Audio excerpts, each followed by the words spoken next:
हरे कृष्णा कृष्णा कृष्णा हरे हरे, हरे राम राम राम हरे हरे। श्रीमन्नारायण नारायण नारायण, श्रीमन्नारायण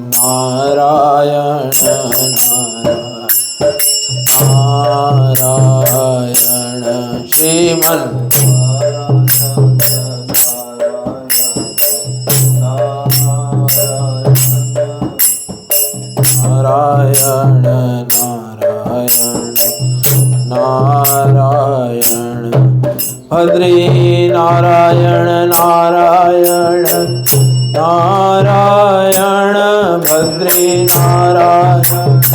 नारायण, भद्री नारायण नारायण नारायण, भद्री नारायण नारायण नारायण, भद्री नारायण नारायण नारायण, भद्री नारायण नारायण नारायण, लक्ष्मी नारायण नारायण नारायण, लक्ष्मी नारायण लक्ष्मी नारायण नारायण नारायण, लक्ष्मी नारायण लक्ष्मी नारायण नारायण नारायण, मुक्ति नारायण मुक्ति नारायण, मुक्ति नारायण मुक्ति नारायण नारायण नारायण, मुक्ति नारायण मुक्ति नारायण नारायण नारायण, मुक्ति नारायण नारायण नारायण, श्रीमन्नारायण नारायण नारायण, श्रीमन्नारायण नारायण नारायण, सत्यनारायण सत्यनारायण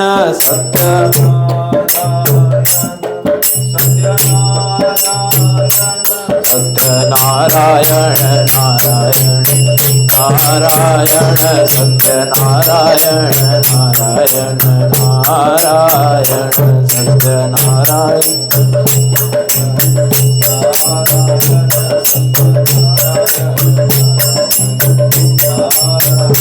वेंकट नारायण नारायण नारायण, वेंकट नारायण वेंकट नारायण नारायण, श्रीमन्नारायण नारायण नारायण, श्रीमन्नारायण भगवान की जय। वृंदावन बिहारी लाल की जय, राधा रमण लाल की जय, राधा वल्लभ लाल की जय। श्रीमद्भागवत महापुराण की जय। जगद्गुरु श्रील प्रभुपाद की जय। गोवर्धननाथ की जय। श्री श्याम सुंदर यमुने महारानी की जय। सब संतन की जय, सब भक्तन की जय, सब विप्रण की जय। द्वारिकाधीश की जय। अनंत बलवंत श्री हनुमान जी महाराज की जय।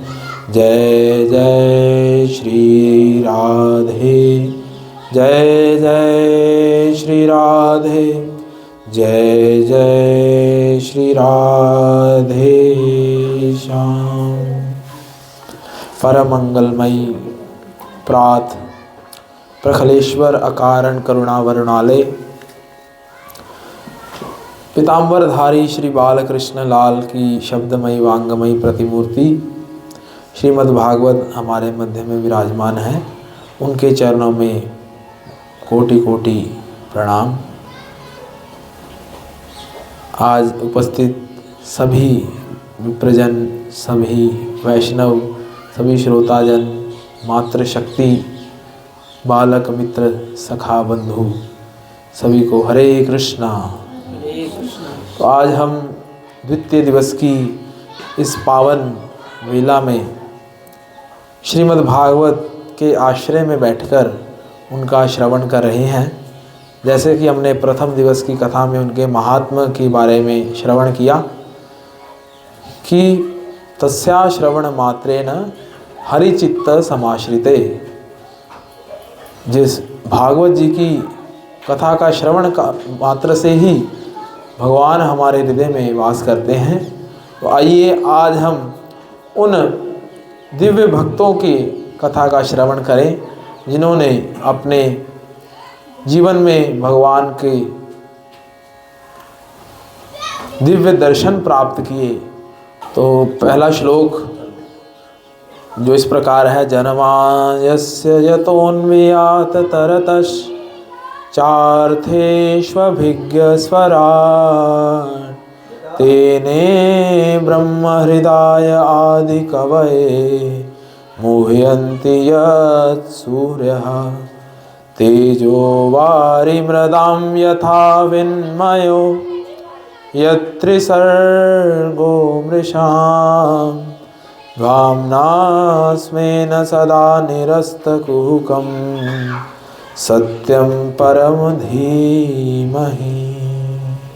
इस प्रकार से सुखदेव मुनि भागवत जी का प्रारंभ करते हैं। जन्मान जस्य जतोन्वियात तरतश्।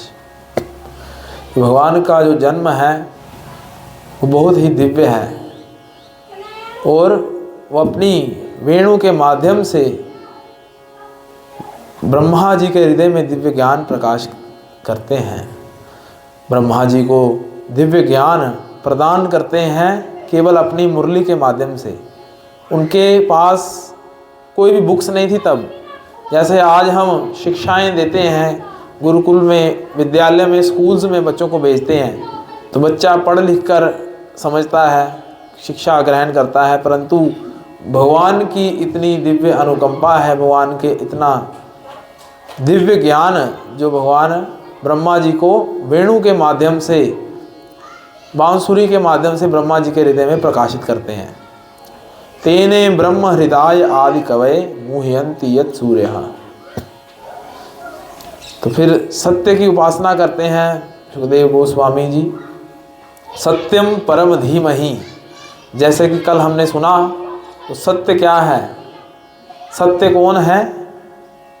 सच्चिदानंद विग्रह अनादिरादिर गोविंदः सर्व कारण कारणम। सत्य कौन है? भगवान स्वयं ही सत्य हैं, जो कि कभी जिनका नाश नहीं होता, अनंत काल तक इस ब्रह्मांड का पालन करते हैं भगवान और सदैव रहते हैं, कभी भी मिटते नहीं हैं, अनादि हैं, शाश्वत हैं, अखंड हैं। उनके दिव्य भक्त सुखदेव गोस्वामी की कथा इस प्रकार आती है। तो पार्वती मैया को ये दिव्य कथा सुनाते हैं श्रीमद् भागवत महापुराण की। तो पार्वती मैया जो हैं हुंगारा बरते हैं, जैसे कि रिप्लाई देते हैं कि हाँ जी सुन रहे हैं कि नहीं, नींद तो नहीं आ गई अभी। तो ऐसे करते करते आधी कथा, इसको अमर कथा भी कहा जाता है, श्रीमद् भागवत जी की कथा को अमर कथा कहा जाता है। तो अमर कथा सुनाई उन्होंने, आदि कथा का श्रवण किया, शिव जी ने करवाया आदि कथा का श्रवण। उसके बाद जब आदि कथा शुरू हुई तो पार्वती मैया सो गई। तो वहाँ पर एक शुक बैठा हुआ था, तोता, वो सुन रहा था पूरी कथा को ध्यानपूर्वक। तो वहाँ से जब पार्वती मैया निद्रा अवस्था में चली जाती हैं तो वो हुंगारा भरना शुरू कर देता है। वो तोता, वो शुक हुंगारा भरते भरते भरते भरते पूरी कथा का श्रवण कर लेता है। परंतु जब कथा संपूर्ण होती है तो शिव जी जो कि चंद्रमौली भगवान है अपनी समाधि में अपने नेत्र बंद करके कथा सुना रहे थे।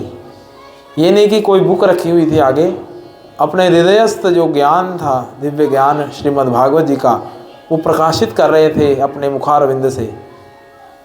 उनको सब कुछ अपने नेत्रों के आगे दिव्य लीलाएं दिख रही थी, उनका वो श्रवण करवा रहे थे पार्वती मैया को। परंतु पार्वती मैया ने केवल आधी कथा ही सुनी और आधी कथा में वो निद्रावस्था में चली गई। तो आज भी जहाँ कथा होती है, निद्रा का इतना प्रभाव है कि लोग आधी कथा तो श्रवण करते हैं तो आधी कथा में वो सोए हुए होते हैं। तो हमें अपनी निद्रा का जो है त्याग करना चाहिए और ध्यानपूर्वक इस कथा को सुनना चाहिए। तो हम जानते हैं कि वो जो शुक है, वो जो तोता है, उसके साथ क्या हुआ आप सभी को जैसे पता ही है। वो आगे चल के शुकदेव गोस्वामी के रूप में प्रकट होते हैं, तो वो वहाँ से उड़ के चले जाते हैं वेद व्यास जी की पत्नी के गर्भ में प्रवेश कर लेते हैं उवासी के माध्यम से। जब वेद व्यास की पत्नी ऐसे उवासी लेती है जोर से, तो वो शुक जो है उनके गर्भ में प्रवेश कर लेते हैं। तो महादेव ढूंढते हैं उनको, उसकी शुक कहाँ चला गया वो। तो ढूंढते ढूंढते आते हैं तो उनको कहीं नहीं मिलता। वो क्रोध आता है कि ये किसने ऐसा अपराध किया कि कोई कुपात्र ने कथा नहीं सुन ली। तो फिर वो वहाँ से कई वर्षों तक उसका इंतज़ार करते रहते हैं, फिर वहाँ से वो चले जाते हैं। परंतु वो शुक जो है माता के गर्भ में ही रहता है कई वर्षों तक, 12 वर्षों तक वो शुक जो है वेद व्यास जी की पत्नी के गर्भ में रहता है। बालक के रूप में उसका जन्म होता है। फिर बालक के रूप में जब जन्म होता है, जैसे ही जन्म होता है तो तुरंत ही 12 वर्ष के बाद उसका जन्म होकर जब अपने माता पिता उसको देखते हैं, वेद व्यास जी और उनकी धर्म पत्नी, तो वो तुरंत ही वन को चल जाता है। उनका नाम होता है शुकदेव गोस्वामी। बोले शुकदेव जी महाराज की जय। तो जो इस श्रीमद् भागवत पुराण के रचयिता हैं वो हैं वेद व्यास जी। वेद व्यास जी इस दिव्य कथा का जो है अपने हाथों से इस ग्रंथ की रचना करते हैं, अपने गुरु नारद मुनि के आश्रय में आकर। जब उनको किसी भी तरह की सेटिस्फैक्शन नहीं होती, इतने 18 पुराण लिख लिए, 4 वेदों को लिपिबंद कर लिया वेद व्यास जी ने, परंतु अभी भी उनको संतुष्टि नहीं हो रही, संतोष नहीं हो रहा।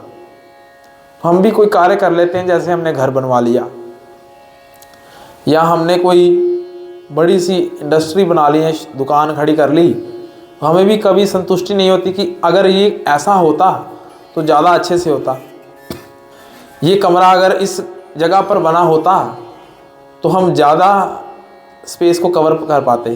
तो वैसे ही वेद व्यास जी को संतुष्टि नहीं हुई इतने ज़्यादा पुराण लिखने के बाद। वो अपने गुरु नारद मुनि के आगे प्रार्थना करते हैं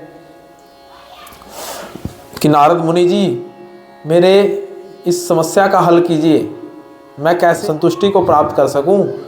तो वो दिव्य ज्ञान जो है नारद मुनि भद्रिक आश्रम में वेद व्यास जी को दिव्य ज्ञान प्रदान करते हैं श्रीमद् भागवत महापुराण का। वो कहते हैं आपने इतने ग्रंथ तो लिख लिए पर उनमें भक्ति नहीं है। वो सारे जो है देवी देवताओं की उपासना, किससे कौन सी प्राप्ति होगी, कैसी प्राप्ति होगी, किससे धन की प्राप्ति होगी, किससे कामनाओं की इच्छा की पूर्ति होगी, तो इस प्रकार से वो लिखे हैं आपने 18 पुराण और 4 वेद, परंतु भक्ति रूपी दिव्य ज्ञान को आपने प्रकाशित नहीं किया। तो श्रीमद् भागवतम की रचना कीजिए जिससे आपको भी संतुष्टि प्राप्त होगी और उसको जो सुनेगा उसको भी अपने हृदय में दिव्य आनंद का अनुभव होगा। तो तब से ही वेद व्यास जी ये दिव्य ग्रंथ की रचना करते हैं श्रीमद् भागवत महापुराण। तो कहते हैं सारे ग्रंथों का सार यही है, निगम कल्पतरूर गलितम फलम। सारे जैसे एक चारों वेदों या सारे वेद जो हैं उनका एक वृक्ष बना दिया जाए और उन पर फल आते हैं। वृक्ष का सार तत्व क्या है? जैसे गायें दूध देती, दूध क्या है? उसका सार होता है, सार। जैसे दूध का सार क्या है? माखन। तो वैसे ही सारे वेदों का सार क्या है? श्रीमद् भागवत महापुराण। हम उसका श्रवण करते हैं जिससे हमें भगवान का सानिध्य प्राप्त होता है। निगम कल्प तरुर गलितम फलम सुख मुखाद द्रव अमृत संयुतम पिपतम भागवतम रसमालयम मुहुरहो रसिका भुवि भावुका। तो ये फल ऐसा है जिसके अंदर गुठली नहीं है, पूरी तरह से रस से भरा हुआ है। निगम कल्प तरुर गलितम फलम सुख मुखाद द्रव अमृत संयुतम। सुख के मुख, जैसे तोता किसी भी फल को टच कर लेता है तो उसमें क्या हो जाता है? मिठास और बढ़ जाती है। सुख मुखाद द्रव अमृत संयुतम, अमृत के समान हो जाता है ये फल। पिपतम भागवतम रसमालयम। तो ये इसको क्या करना चाहिए? पीना चाहिए। क्योंकि अगर फल कोई रस से भरा हुआ है तो उसको तो खाया नहीं जाएगा, पूरी तरह से रस ही रस है, कोई गुठली नहीं है, कोई उसमें छिलका नहीं है, तो उसको हम पिएंगे। तो ये आज और कल की कथा में, और कल जो कथा हुई उसमें भी हम इस अमृतमयी शब्दों का, अमृतमयी कथा का, श्रीमद् भागवत जी की पान करेंगे। उनको फिर बुलाने के लिए योजना बनाते हैं कि कैसे इनको बुलाया जाए, कैसे जो है मैं अपने पुत्र को पुनः जिस ग्रंथ की मैंने रचना की थी उसको शिक्षित करने के लिए वो चला गया वन में। पीछे पीछे भागते हैं वो तो सुखदेव गोस्वामी जो है नग्न अवस्था में चले जाते हैं, कोई कपड़ा नहीं पहना, कोई कुछ नहीं पहना, जाते हैं अपनी आध्यात्मिक स्थिति जो उनकी होती है वो अपने आत्म तत्व की ओर चिंतित करते रहते हैं। आत्म तत्व यानी कि क्या समझते हैं अपने आप को? कि मैं आत्मा हूँ, मैं शरीर नहीं हूँ। उनको ना कपड़े से लेना देना, ना किसी और चीज़ से लेना देना। तो ऐसे ही चले जाते हैं सुखदेव गोस्वामी।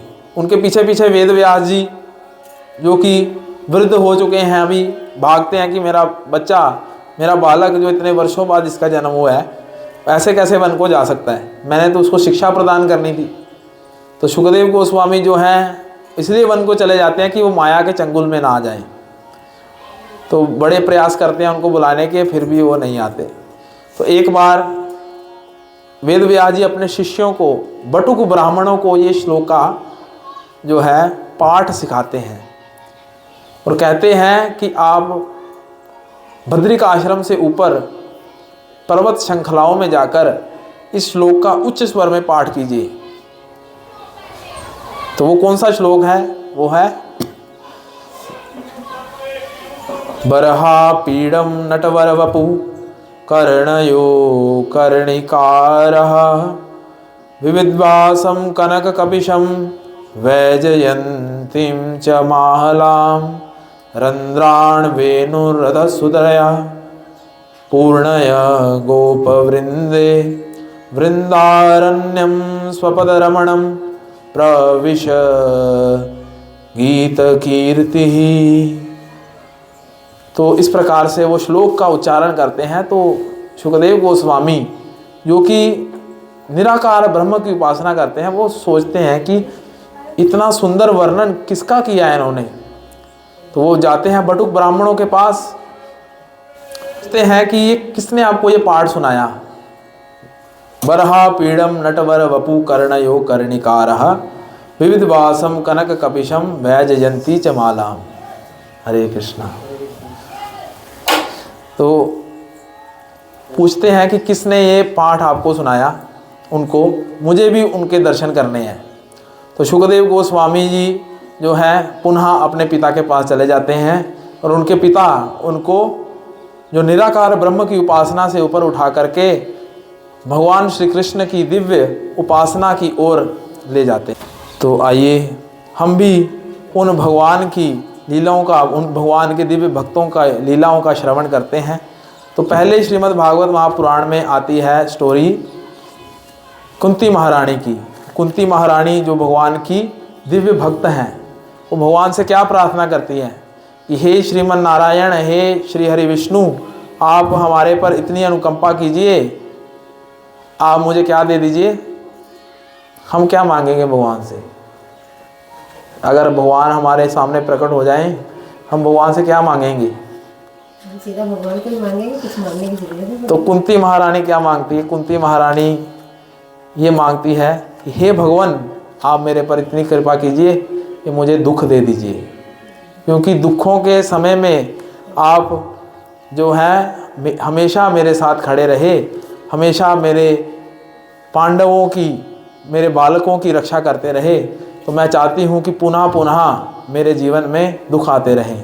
जैसे आपने मेरे पौत्र पड़पोत्र परीक्षित की रक्षा की, तो क्या प्रार्थना करती हैं? नमस्ते पुरुषं त्वाद्यम ईश्वरं प्रकृते परम आलस्यां सर्वभूतानां बाह्यानन्तरे स्थितो कृष्णाय वासुदेवाय देवकी नंदनाय च नंदगोपकुमाराय गोविंदाय नमो नमः। नमः पंकजनाभाय नमः पंकजमालिने नमः पंकजनेत्राय नमस्ते पंकजांग्रये। तो इस प्रकार से स्तुति करती हैं भगवान की कि आपके नेत्र भी पंकज हैं, मतलब कमल के समान हैं, आपके हस्त भी कमल के समान हैं, आपके उधर भी कमल के समान है, और आपका सर्वांग क्या है? कमल के समान है। ऐसी दिव्य भगवान की स्तुति करती हैं कुंती महारानी। फिर उसके बाद भीष्म देव का अपने दिव्य लोक में भगवान उनको ले जाते हैं, और भीष्म युधिष्ठिर संवाद आता है। भीष्म जी भी दिव्य स्तुति का वर्णन करते हैं इस श्रीमद् भागवत के प्रथम स्कंद में, कि उनकी जो मति है, उनकी बेटी जो कि मति है उनकी, उसका विवाह किससे हो जाए? कृष्ण से। और उनको भगवान के वही रूप का दर्शन हो रहा है जो कि अर्जुन के रथ को हाँक रहे हैं, और उनके मुखारविंद पर जो उनके पसीने की बूंदें हैं वो आ रही हैं। कहीं कहीं भगवान के घाव लग रहे हैं, कहीं कहीं भगवान की दिव्य मुस्कान की झांकी उनको देखने को मिल रही है। और उन्होंने जो दिव्य पीताम्बर, नील वर्ण के भगवान उनके ऊपर दिव्य पीताम्बर धारण किया हुआ है, वो बहुत ही लुभायमान हो रहा है। तो ऐसे भीष्मदेव भगवान की स्तुति करते हुए अपने भगवान के दिव्य गोलोक धाम को प्रवेश कर जाते हैं। उसके बाद परीक्षित महाराज की कथा आती है, और अनेक कथाओं के बाद हम आज के मुख्य जो है कथा, भक्तों के चरित्र का वर्णन, उनकी हम कथा का श्रवण करेंगे। कि मनु महाराज के यहाँ स्वयंभू महाराज मनु और उनकी पत्नी के यहाँ प्रियव्रत और उत्तानपाद रूपी दो बालक का जन्म होता है। उत्तानपाद आगे दो पत्नियों से विवाह करता है, सुनीति और सुरुचि। सुनीति जो कि ध्रुव की माँ है, और सुनीति जो कि उत्तम की माँ है। और उत्तानपाद अपनी एक पत्नी से ज़्यादा प्रेम करता है, स्नेह करता है, और दूसरी पत्नी से कम स्नेह करता है। उसको दासी की तरह ट्रीट करता है, जैसे दासियों को ट्रीट किया जाता है कि दासी ज़्यादा बोलचाल नहीं करनी, दूर रहना उसके साथ। भेदभाव राजा के मन में आ गया। सुनीति जो कि ध्रुव की माँ है, बहुत ही धर्मशील उनका व्यवहार था, हमेशा भगवान की आराधना करती रहती हैं, हमेशा भगवान की कथाएं और भगवान के नाम का श्रवण कीर्तन करती रहती हैं। तो एक बार ध्रुव महाराज अपने पिता के दर्शन के लिए उनके महल में जाते हैं, क्योंकि जो सुनीति होती है वो महल में नहीं रहती, महल से थोड़ा बाहर उसको एक घर दिया होता है, वहाँ पर ही वो रहती है। तो ध्रुव महाराज अपने पिता के दर्शन के लिए, उनको प्रणाम करने के लिए जाते हैं। तो आगे सुरुचि का बालक उत्तम जो है उत्तानपाद की गोद में विराजमान होता है। तो कोई भी बालक होता है उसको भी होती है कि मेरे पिता हैं मुझे भी अपने पिता की गोद में बैठना है। अगर कोई और बैठता है तो उसको जेलसी फील करता है वो, कि मेरे पिता हैं, मुझे भी इनकी गोद में बैठना है। इस प्रकार से उनके मन में भी ईर्ष्या आ जाती है कि मुझे भी अपने पिता का स्नेह मिले, मैं क्यों इस स्नेह से वंचित रह जाऊं। तो जो सुरुचि है वो हटा देती है, कहती आप इस गोद में, इस सिंहासन पर बैठने के अधिकारी नहीं हो। क्यों? क्योंकि तुमने मेरे गर्भ से जन्म नहीं लिया। तो जाओ वन में जाओ, तपस्या करो और अगले जन्म में मेरे गर्भ से जन्म लो, फिर तुम इस सिंहासन पर बैठने के अधिकारी होगे। तो ध्रुव महाराज रोते बिलखते हुए अपनी माता सुनीति के यहाँ चले जाते हैं और उनकी माँ उनको एक दिव्य उपदेश देती है। महल में आने से पूर्व ही, जैसे ही वो महल से लौटते हैं, उनकी एक दासी, सुनीति की जो एक दासी है, वो उनको ये सारी दृष्टांत का वर्णन कर देती हैं कि ये हुआ आज महल में। तो उनकी माँ उनको दिव्य उपदेश देती हैं कि कैसे तुम्हारी ये जो माँ है, उन्होंने तुम्हारे लिए अच्छी सलाह दी है। क्योंकि जो एक भगवत भक्त है ना, वो किसी में दोष नहीं देखता, उसकी दोष दृष्टि पूरी तरह से समाप्त हो जाती है। वो भगवान की दिव्य लीलाओं में हमेशा मग्न रहता है, भगवान की दिव्य कथा अमृत का पान करता रहता है और उसका हृदय पूरी तरह से शुद्ध हो जाता है। जब हम भगवान श्री कृष्ण की भक्ति करते हैं ना, उसमें अनेक हमारे जीवन में ऑब्स्टिकल्स आते हैं। श्री कृष्ण की भक्ति करते हैं, भगवान श्रीमन नारायण की भक्ति करते हैं, तो उससे क्या होता है, हमारा जीवन में इतने ज़्यादा दुख आते हैं कि भगवान हमें बार बार परीक्षा लेते हैं कि ये व्यक्ति उतर भी पाएगा कि नहीं खड़ा इस भक्ति में। क्योंकि ये जो भक्ति है ये सर्वश्रेष्ठ है। कैसे सर्वश्रेष्ठ है? मनुष्यानाम सहस्त्रेषु कश्चित् यतति सिद्धये। हजारों मनुष्यों में से एक जो है वो कृष्ण की भक्ति की ओर आता है। अन्य लोग अन्य देवी देवताओं की उपासना करते हैं और उनके ही लोक को जाते हैं, परंतु जो भगवान कृष्ण की आराधना करता है वो भगवान के दिव्य गोलोक को चला जाता है। तो माँ उनको ये दिव्य उपदेश देती हैं कि तुम्हें बिल्कुल सही सलाह दी कि केवल तुम्हारे जो पिता हैं वो श्रीमन नारायण ही हैं, तुम उनका आश्रय लो। ये तो पिता शारीरिक तौर से आज नहीं तो कल इनकी मृत्यु हो जाएगी। जातस्य ही ध्रुवम मृत्यु, मृत्यु अटल है और शरीर जो है नाशवान है, इसका नाश होगा। तो क्यों ना तुम अपने परम पिता ब्रह्मा जी हैं और ब्रह्मा जी को भी उत्पन्न करने वाले श्रीमन नारायण हैं, उनकी उपासना करो। तो पूरी तरह से मोटिवेट कर देती है माँ उनको। तो ये माँ का ही शिक्षा है कि कैसे माँ अपने बालक को किस मोड़ की ओर ले जाए। अगर वही माँ उसको घृणा की ओर ले जाती कि नहीं, ये तुम्हारी जो चाची है या तुम्हारी जो सौतेली माँ है वो तुम्हारे लिए ऐसा कूटनीति वाला व्यवहार करती है, तुम भी उसके प्रति कूटनीति वाला व्यवहार करो। परंतु सुनीति ने ऐसा नहीं किया। सुनीति ने भगवत परायण बनाया अपने बालक को, भक्ति की ओर लगाया। क्योंकि जब बच्चे का हृदय टूट जाता है ना, तो वो उस चीज़ को प्राप्त करने के लिए कुछ भी हद तक जा सकता है। बालक हट और स्त्री हट, ये दो प्रकार के जो हट हैं ये संसार में बहुत ही शक्तिशाली है। ये कुछ भी करा लेते हैं। बच्चे को आप नहीं समझा सकते, बच्चा खिलौना मांगता है तो रो रो के वो पागल हो जाएगा, बीमार हो जाएगा रो रो के, परंतु उसी को वही चीज़ चाहिए। और स्त्री को जिस भी चीज़ में वो उसकी आसक्ति हो गई, उसको वो चीज़ जब तक नहीं मिली उसको चैन नहीं आएगा हृदय को। इस प्रकार से बालक हट और स्त्री हट, ये दो प्रकार के जो हट हैं इस संसार में बहुत जो है आपको भक्ति की ओर भी ले जा सकते हैं और भवसागर की ओर भी ले जा सकते हैं। तो उनकी माता ने उनको दिव्य ज्ञान की ओर मोड़ा और वन को जाने के लिए उपदेश दिया। वो अपनी माता का आशीर्वाद लेकर वन को चले जाते हैं। ध्रुव जी केवल 5 वर्ष के हैं अभी। 5 वर्ष का बालक, उसको अभी इतना पढ़ना लिखना नहीं आ रहा, तो आज वन में जाकर वो तपस्या करने के लिए दृढ़ हो जाता है।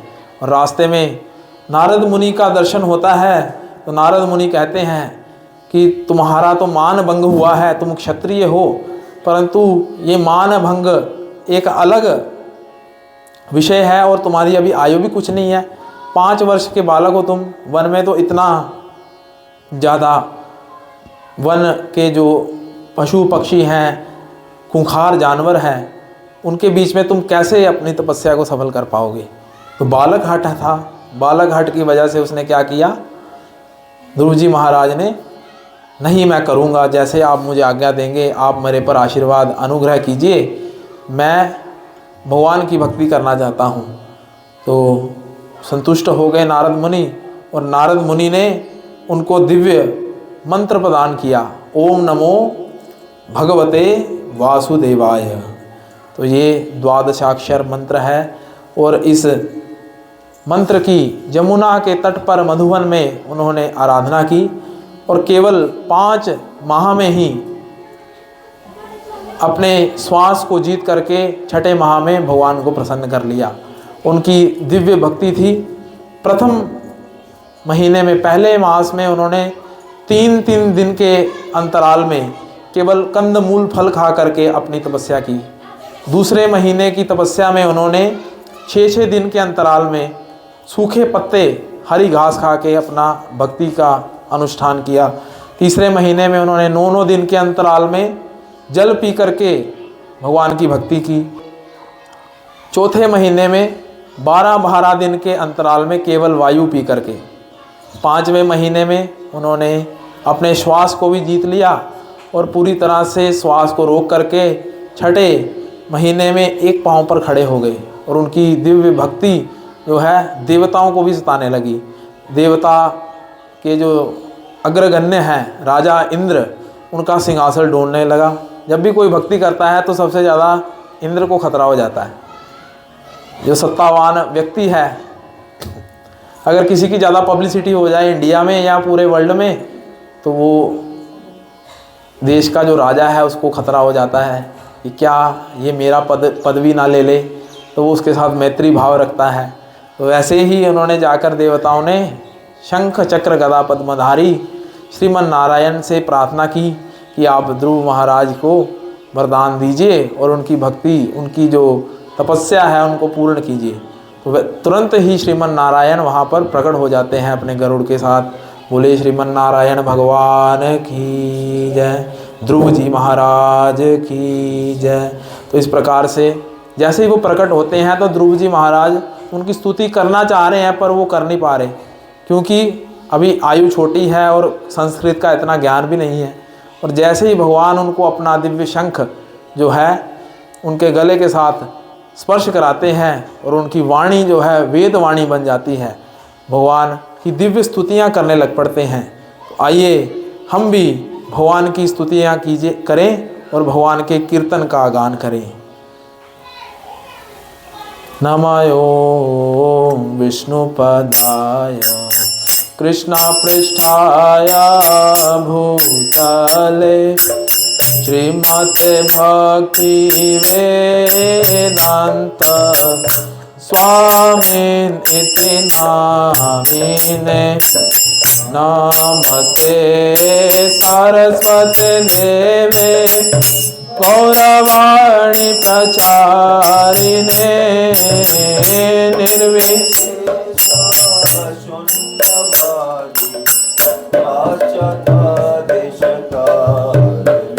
जयो श्री कृष्ण चैतन्य प्रभु नित्यानंद श्री अद्वैत गदाधर श्रीवासादि गौर भक्त वृंद।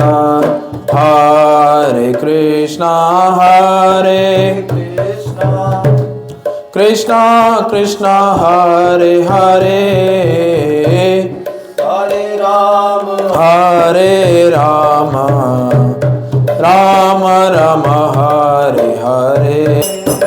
जयो राधा रमण गिरधारी गिरधारी श्याम बनवारी मेरो राधा रमण गिरधारी गिरधारी श्याम बनवारी मेरो राधा रमण गिरधारी मेरो राधा रमण गिरधारी गिरधारी श्याम बनवारी गिरधारी श्याम बनवारी मेरो राधा रमण गिरधारी गिरधारी श्याम बनवारी मेरो राधा रमण गिरधारी गिरधारी श्याम बनवारी मेरो राधा रमण गिरधारी मेरो राधा रमण गिरधारी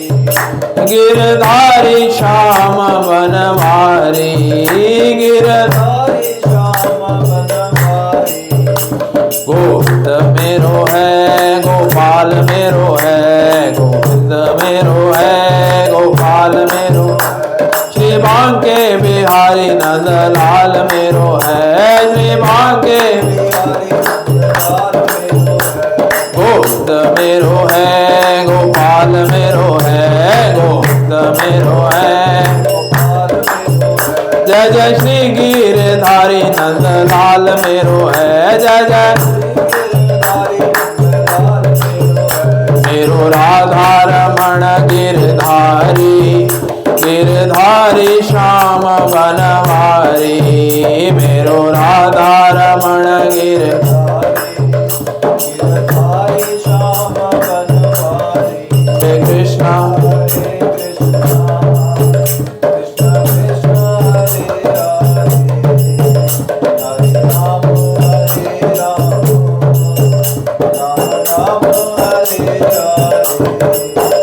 हरे कृष्णा हरे कृष्ण कृष्ण कृष्ण हरे हरे हरे राम हरे राम राम राम हरे हरे हरे कृष्णा कृष्णा कृष्णा हरे हरे हरे राम राम राम हरे हरे हरे कृष्णा कृष्णा कृष्णा हरे हरे हरे राम राम राम हरे हरे हरे कृष्णा कृष्णा कृष्णा हरे हरे हरे राम राम राम हरे हरे हरे कृष्णा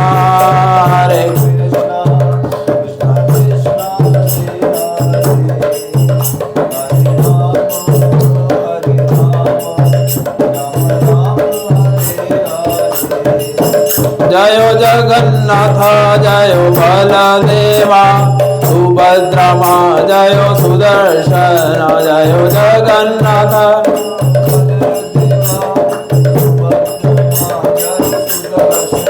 जय जय प्रभुपाद जय शिला प्रभुपाद जय जय प्रभुपाद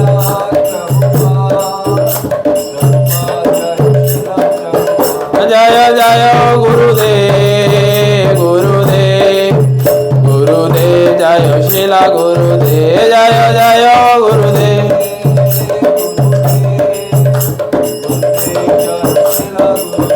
निताई गौर हरि बोल हरि बोल हरि बोल निताई गौर हरि बोल निताई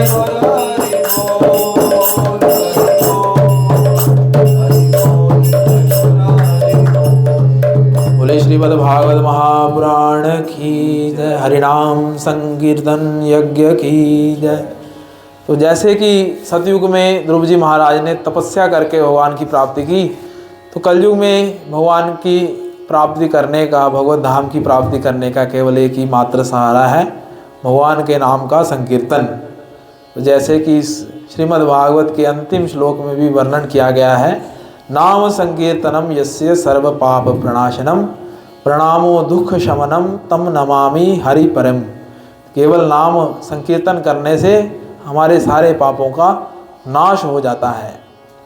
तो आगे ध्रुव जी के सामने जब भगवान प्रकट होते हैं और शंख का स्पर्श कराते हैं, वो दिव्य स्तुतियाँ भगवान की गाना शुरू कर देते हैं कि हे अंतर्यामी रूप में वास करने वाले श्रीमन नारायण, आप तो ब्रह्मा जी को भी प्रकट करने वाले हैं। आपकी कमल नाल से ब्रह्मा जी प्रकट होते हैं और हमारी सारी सृष्टि का जो है सारी सृष्टि को रचते हैं। और लोग विषय सुख में डूबकर जन्म मरण के चक्र में बंधे रहते हैं। हे भगवान, आपकी अनुकंपा से ही माया को जीता जा सकता है। आपकी माया जो है बहुत ही दुर्दयी है, उसको जीतने का केवल एक ही सहारा है, वो है साधु संग। साधु संग साधु संग सर्वशास्त्र कहे, लव मात्र साधु संग सर्व सिद्धि होए। लव मात्र यानी कुछ सेकंड का साधु संग भी हमें सारी सिद्धियां प्रदान कर सकता है।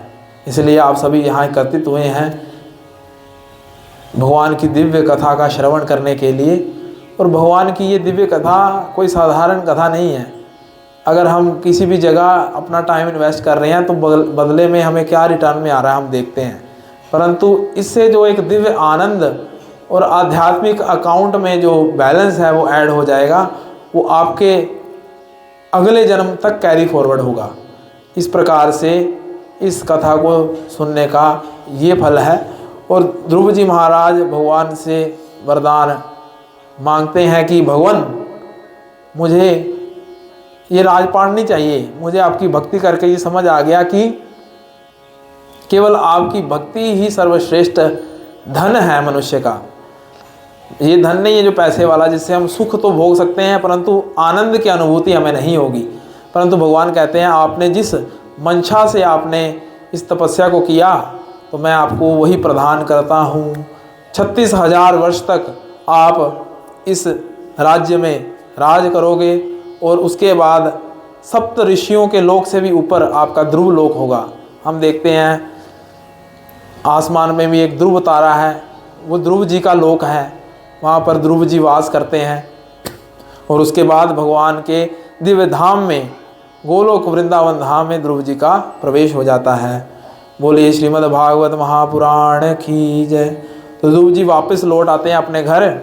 जैसे ही पता चलता है उनके पिता को कि ये तो बहुत बड़े व्यक्ति बन गए, अभी इनकी तो हर तरफ जय जयकार हो रही है, तो तानपाद उनके पिता हैं वो माला लेकर अपने सारे राजपाट के साथियों को लेकर, अपने मंत्रियों को लेकर महल से ही कई आगे उनके लिए अभिनंदन करने के लिए खड़े हो जाते हैं।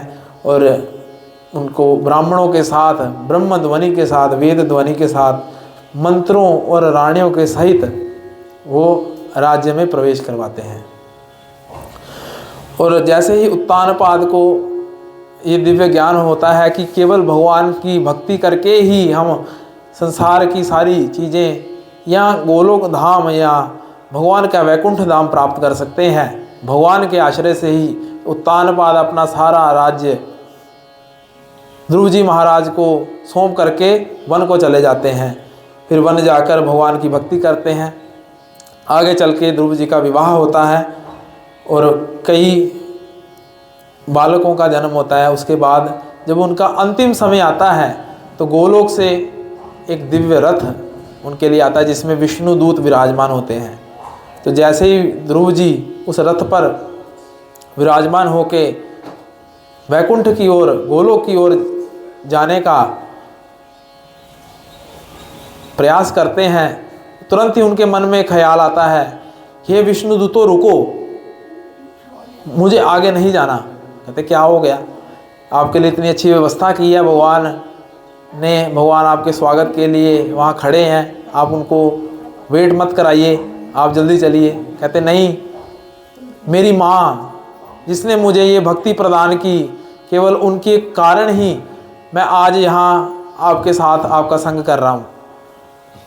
मेरी माता ने ही मुझे ऐसी शिक्षा प्रदान की कि मैं भक्ति में लगूं और भगवान के सानिध्य को प्राप्त करूं, भगवान के धाम को प्राप्त करूं। तो माएँ हमारी जो मातृ शक्ति है वही बालकों को कल्याण चाहे, बालकों का कल्याण चाहे तो वो बालकों का कल्याण भी करा सकती हैं। और बालकों को अगर बुरी संगत में भेजना चाहें बुरी संगत में भी भेज सकती हैं। इस प्रकार से माताओं को चाहिए कि ठीक है, आप अपना संसारिक कार्य करने हैं, पढ़ना लिखना ज़रूरी है, पर साथ में भक्ति भी बहुत ज़रूरी है। केवल कुछ क्षण के लिए हरे कृष्ण महामंत्र का जप कराइए बच्चों को, भगवान के नाम का कीर्तन सुनाइए, भगवान के धाम लेके जाइए, छुट्टियों में मंदिर में लेकर भगवान के दर्शन करवाइए। ऐसे उसकी जो चेतना है वो भगवत परायण बनेगी और भक्तों के बीच में रहकर उसको आनंद आएगा। भक्ति के बारे में, ये जो भक्ति है ये पूरी तरह से साइंटिफिक भक्ति है। कोई भी हम पंथों का आश्रय लेते हैं, लोग आजकल अलग अलग पंथों में बट गए हैं, परंतु जो सनातन ऋषि मुनियों द्वारा दी गई पद्धति है ये पूरी तरह से साइंटिफिक है। इससे कई प्रकार के हमें जो है दोष मुक्त हो जाते हैं। तो ऐसे ही माँ का उनको याद आती है तो विष्णुदूत कहते हैं कि आपसे पहले आपकी माँ के लिए विमान आया था, तो वो भी बैठ गई हैं विमान में, आप चलिए पीछे पीछे वो आ रही हैं। तो ऐसे करके वो भगवान के विष्णु धाम को, वैकुंठ धाम को चले जाते हैं। और ये दिव्य चरित्र का श्रवण करने मात्र से क्या प्राप्त होता है? सारे पापों से हमें मुक्ति मिल जाती है। ध्रुव जी का चरित्र अगर हम श्रवण करते हैं, द्वादशी अमावस्या या संक्रांति के दिन निष्काम भाव से अगर हम इसका श्रवण करते हैं, इस चरित्र का, तो हमें आत्मसंतुष्टि प्राप्त होती है, सारे पापों से मुक्ति प्राप्त होती है। और जब हम ये संसारिक खिलौने छोड़ देते हैं तो हमें विष्णु के चरण प्राप्त होते हैं, विष्णु का लोक प्राप्त होता है। जिस अवस्था में बालक की खेलने की अवस्था होती है, वो मिट्टी के खिलौनों से खेलता है, कभी मिट्टी से खेलता है, उस अवस्था में उनकी माँ सुनीति ने उनको भगवान की भक्ति का दान दिया, भगवान की भक्ति के साथ जोड़ा, उनका कल्याण हुआ और उनके साथ साथ उनकी माँ का भी कल्याण हो गया। इस प्रकार से ध्रुव जी महाराज की ये कथा थी। इससे हमें पता चलता है कि कोई भी, जो लोग कहते हैं ना कि बूढ़े होकर भक्ति करेंगे, में नहीं दांत पेट में नहीं आंत, तब क्या हम जपेंगे भगवान का नाम? ना हमारे घुटने चलेंगे, ना हम भगवान के धाम का दर्शन कर पाएंगे। तो केवल बाल्यकाल से ही अगर हम भक्ति करेंगे तो हमें वो दिव्य आनंद प्राप्त हो सकता है जो वृद्धावस्था में प्राप्त नहीं होगा। भगवान के और शुद्ध भक्त हुए हैं अम्बरीश महाराज। अम्बरीश महाराज के जो पिता थे वो उनकी मातृ पितृ भक्ति जो है और श्रेष्ठ थी और उनसे भी ज़्यादा बड़ी थी। मातृ पितृ भक्त नाभाग जो कि नभग के पुत्र थे, इनकी कथा आती है श्रीमद् भागवत महापुराण से। विवस्वत मनु के आगे पुत्र होते हैं नभग, उनके आगे पुत्र हैं नाभाग जी। तो नाभाग जी अपने भाइयों में सबसे छोटे थे।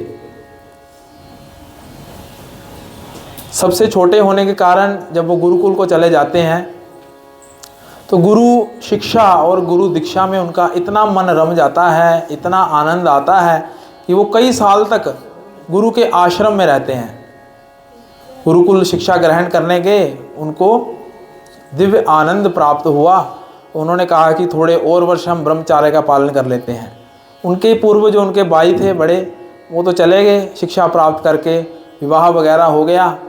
उन्होंने क्या किया, पीछे से सारी धन संपत्ति का आपस में बंटवारा कर दिया और नभग जी के लिए कुछ नहीं छोड़ा। तो उनके पिता जो हैं बहुत ही धर्मपरायण थे, उनका आचरण। तो जैसे ही नभग जी वापस आते हैं कि बहुत वर्ष हो गए, अभी घर चले जाते हैं, पिताजी की सेवा करते हैं, माताजी की सेवा करते हैं, उससे हमें यही शास्त्रों का सार है। तो ये उन्होंने शिक्षा प्राप्त की वेदों से और वो चले गए घर में। तो जैसे ही जाते हैं कि भाई देखते हैं कि भाइयों का तो विवाह हो गया है, हमें भी अभी अपनी गृहस्थी बसानी है, हम क्षत्रिय हैं, तो हमें भी कुछ संपत्ति आपने जो है बेच दी है, तो उसमें से हमें भी कुछ हिस्सा दे दीजिए। कहते हैं कि हमने आपके लिए एक चीज़ रखी हुई है हिस्से में, हमने सभी को बराबर हिस्सा दे दिया। आपके हिस्से में क्या रखा है हमने? पिताजी, आपके जो पिताजी हैं वो आपके हिस्से में आ गए हैं। तो उनके नेत्र सजल हो जाते हैं। कहते आप तो सच में बहुत ही दानवीर है। आपने सच में बिल्कुल जो है मेरे लिए, मेरे घर ना होने के बावजूद भी आपने मेरे पर इतनी अनुकंपा की कि मेरे लिए सर्वश्रेष्ठ धन पिता और माता की सेवा आपने रख दिया। और ये तो संसारिक धन है, ये तो ख़त्म हो जाएगा मरने के उपरांत, परंतु माता पिता की गई सेवा जो है जन्म जन्मांतर तक हमारा कल्याण करवा सकती है। तो शास्त्रों में भी ऐसा वर्णन आता है कि माता पिता की सेवा करने से वो सुख प्राप्त हो सकते हैं जो कि संसारिक लोगों के सेवा करने से नहीं प्राप्त होते, केवल माँ और बाप की सेवा से। तो इनकी इतनी श्रद्धा थी अपने माता पिता के चरणों के प्रति, वो अपने आप को कृतज्ञ महसूस करने लगे, बहुत ही संतुष्ट हो गए, क्योंकि जो भगवत भक्त होता है अपने आप में सेटिस्फाइड रहता है। तो आत्मसंतुष्ट रहते हैं। भगवान की कथा का श्रवण करने से उनको ऐसा आनंद प्राप्त होता है कि और कोई आनंद और कोई संसारिक सुख उनके लिए कुछ भी नहीं है। जो पुत्र है उसके लिए माता पिता के चरणों की सेवा करना, माता पिता की आज्ञा का पालन करना बहुत ही श्रेष्ठ धर्म है। क्योंकि माँ 9 माह तक अपने बालक को गर्भ में रखती है और इतनी पीड़ा का जो है उसको सहना पड़ता है, इतनी पीड़ा कि कुछ ऐसे भी चांस बन जाते हैं कि उसकी मृत्यु भी हो जाए, परंतु फिर भी वो अपनी जान की परवाह किए बिना अपने बालक या बालिका को जन्म देती है कि उसके अंदर जो वात्सल्य भाव है, जो ममत्व है, जो ममता है, वो इस प्रकार से प्रकट होती है कि बालक की हर एक दुख में वो उसके साथ खड़ी हो जाती है। महाभारत में भी युधिष्ठिर और भीष्म संवाद में ये आता है कि अगर हम श्रद्धापूर्वक माँ की सेवा करते हैं उससे क्या फल प्राप्त होता है। माता जी की आज्ञा का पालन करेंगे तो उससे क्या फल प्राप्त होगा। जो लोग अपने माता पिता की आज्ञा का पालन नहीं करते हैं उनके लिए वो विपरीत फल होता है। तो माता पिता की, माँ की आज्ञा का पालन करने से क्या होता है, जब माँ का हृदय प्रसन्न हो जाता है अपने पुत्र की सेवा से, सुपुत्र की, सतपुत्र की सेवा से, तो पूरी पृथ्वी जो है उस पर आशीर्वाद प्रदान करती है। पृथ्वी मैया अपना आशीर्वाद उसको प्रदान करती है कि जितने भी पृथ्वी पर सुख हैं तुम्हारे लिए, तुम्हारे जीवन में आ जाएंगे। जब उनकी माँ सेटिस्फाइड होती है तो जननी जब हमारे से सेटिस्फाइड हो जाती हैं तो पृथ्वी मैया हमें आशीर्वाद देती हैं कि पृथ्वी में जितने भी सुख हैं वो हमारी लाइफ में आ जाए। परंतु जब हम माता की सेवा नहीं करते, चाहे बाहर जाके हम जितनी भी पूजा वगैरह कर लें, पूजा पाठ कर लें, मंदिरों में जाके वैष्णो देवी जाएं, पर घर की जब वैष्णो देवी नाराज़ है तो बाहर की वैष्णो देवी से क्या आनंद मिलेगा। वो भी हमें आशीर्वाद के बदले श्राप ही देंगी कि माँ घर पे भूखी बैठी है और बाहर जाकर हम लंगर लगा रहे हैं, बाहर जाकर हम औरों की सेवा कर रहे हैं, पर माँ को सेटिस्फाइड नहीं कर रहे। तो माँ का ऋण तो हम जन्म जन्मांतर तक नहीं चुका सकते। जैसे कि हमने पिछली कथा में सुना, ध्रुव जी महाराज ने अपनी माँ के ऋण को नहीं भूला, वैसे ही हमें जो हमारी माताएं हैं वो बहुत संघर्ष करके बालक को जन्म देती हैं, फिर उनका पालन पोषण करती हैं, खुद खाना ना खा करके अपने बच्चों को खाना खिलाती हैं। तो माँ का जो कर्जा है वो कोई इजीली नहीं चुका सकता। उसके बाद आता है पिता का। पिता की आज्ञा पालन करने से क्या होता है महाराज। तो पिता की सेवा जब हम करते हैं हृदय भाव से, निष्काम भाव से, तो युधिष्ठिर महाराज को भीष्मदेव बताते हैं कि पूरा आकाश उन पर प्रसन्न हो जाता है। और स्वर्ग चाहे आपने देखा हो या ना देखा हो, परंतु स्वर्ग का जो ऐश्वर्य है उस व्यक्ति के लिए पूरी पृथ्वी पर आ जाता है जो पिता की निष्काम भाव से सेवा करता है, उनकी आज्ञा का पालन करता है। बोले श्रीमन नारायण भगवान की, श्रीमद् भागवत महापुराण की जय। तो इस प्रकार से सारा वैभव स्वर्ग का पृथ्वी पर उस व्यक्ति के लिए आ जाता है जो पिता की आज्ञा का पालन करता है। और पिता की आज्ञा से भी श्रेष्ठ क्या है, वो है गुरु आज्ञा। और जब गुरु हमारे पर प्रसन्न हो जाए, यस्य प्रसादाद भगवत प्रसादो यस्या प्रसादान नगति कुतोपि ध्यायस्तुमांस तस्य यशस्त्री संध्याम वंदे गुरो श्री चरणारविंदम। हम गाते हैं जैसे मंगला आरती में कि जब गुरु प्रसन्न हो जाते हैं तो भगवान की अनुकंपा हमारे ऊपर ऑटोमेटिकली आ जाती है। तो ब्रह्मलोक का सुख, ब्रह्मलोक की जो ऐश्वर्य है, उससे भी ऊपर हमें ब्रह्मलोक का भी अतिक्रमण कर जाता है जब गुरु सेटिस्फाइड हो जाते हैं। ब्रह्मलोक जहाँ पर ब्रह्मा जी रहते हैं, उससे भी ऊपर भगवान का सानिध्य उस व्यक्ति को प्राप्त हो जाता है जब गुरु सेटिस्फाइड हो जाते हैं। तो शास्त्रों में कहा गया है, मातृ देवो भव, पितृ देवो भव, आचार्यो देवो भव, अतिथि देवो भव। तो इस प्रकार से इनको देवता के समान कहा गया है। परंतु वास्तविक देव का अगर हम अर्थ समझें तो वो है सबका प्रकाशक। तो सबका प्रकाशक तो केवल भगवान ही हैं। तो अगर हम अपनी माँ को, अपने पिता को, अपने गुरुजन को ये शरीर ना समझकर भगवत स्वरूप ही समझें, उनमें शारीरिक दोष ना देखकर उनकी आज्ञा का पालन करें, तो हमें सारे सुख, सारी संपत्ति इस पृथ्वी पर ही प्राप्त हो जाएगी और अंत काल में हम भगवान के धाम को चले जाएंगे। ये तीनों की आज्ञा का पालन करना हमारे लिए बहुत परम आवश्यक है। तो इस प्रकार से नाभाग जी ने अपने पिता का आज्ञा का पालन किया और पिता की सेवा के लिए तत्पर हो गए। अयोध्या जी में उन्होंने जाके कुटिया बना ली, पिताजी आपकी वहाँ हम सेवा करेंगे अच्छे से, और आपकी जितनी भी हमारे से हो पाएगा, क्योंकि अकिंचन थे, इतना धन तो नहीं था, सारी धन संपत्ति तो उन्होंने भाइयों ने बांट ली थी, उनके भाग्य में तो केवल पिताजी आए थे।